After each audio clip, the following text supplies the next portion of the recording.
ব্যতিক্রমী নজরকাড়া রেলি লইরে তারুণ্যের রাজনৈতিক অধিকার প্রতিষ্ঠার সমাবেশত আজিয়া অংশগ্রহণ করে কোতোয়ালি থানা শ্রমিক দলের সভাপতি সালেহ আহমদ।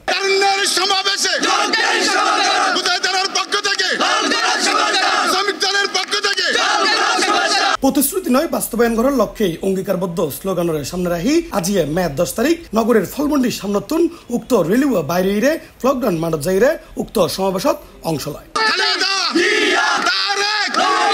দীর্ঘদিন পর চট্টগ্রামত এত বড় বিএনপির উগ্র সমাবেশ ফেরে আনন্দিত সর্বস্তরের বিএনপির নেতাকর্মীল। এ সময় তারা বেগুনে দাবি তুলে অতি দ্রুত সময়ের মধ্যে নির্বাচন। তারুণ্যের সমাবেশে আমরা কোতোয়ালি থানা শ্রমিক দলের পক্ষ থেকে যে এই শহীদ জিয়ার স্মৃতি স্মরণ করেছি, বিগত 16 বছর স্বৈরাচারী পেচিস হাসিনার আমলে আমরা এই মুক্তি বা অনেক প্রোগ্রাম করেছি, এগুলোই করেছি। আমরা পিছপা হটিনি। যখন আমাকে করসপা দিয়েছে তাও আমি বেঁচে গেছি। এখন আমাদের 5 আগস্টের পর নতুন বিএনপি হওয়ার পর আমাদেরকে হুমকি ধুমকি দিচ্ছে, আমাদের উপর অনেক টর্চার চালাচ্ছে। 5 আগস্টের পর আমরা কিন্তু শান্তিতে নাই। আমরা মাননীয় চেয়ারম্যান তারেক রহমানের কাছে আবেদন জানাচ্ছি, কোতোয়ালি থানা শ্রমিক দলের পক্ষ থেকে নিন্দা জানাচ্ছি।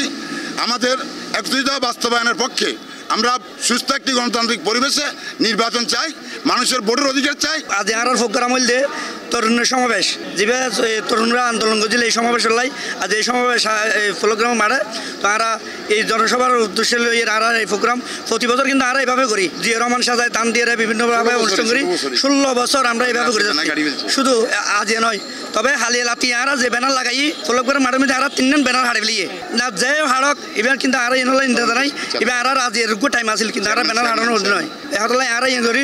তো এই জিনিস যেমন তারেক রহমানের বা ওর হানের পৌঁছে যেহেতু আর এভাবে নির্যাতন চলে ইয়ান আর হাতলে আরোগ্য সভা সম্মেলন করলাম। রেলিতে আরো অংশগ্রহণ করে কোতোয়ালি থানা শ্রমিক দলের প্রচার সম্পাদক মোহাম্মদ কায়েস সহ কোতোয়ালি থানা শ্রমিক দলের আরো অসংখ্য নেতাকর্মী।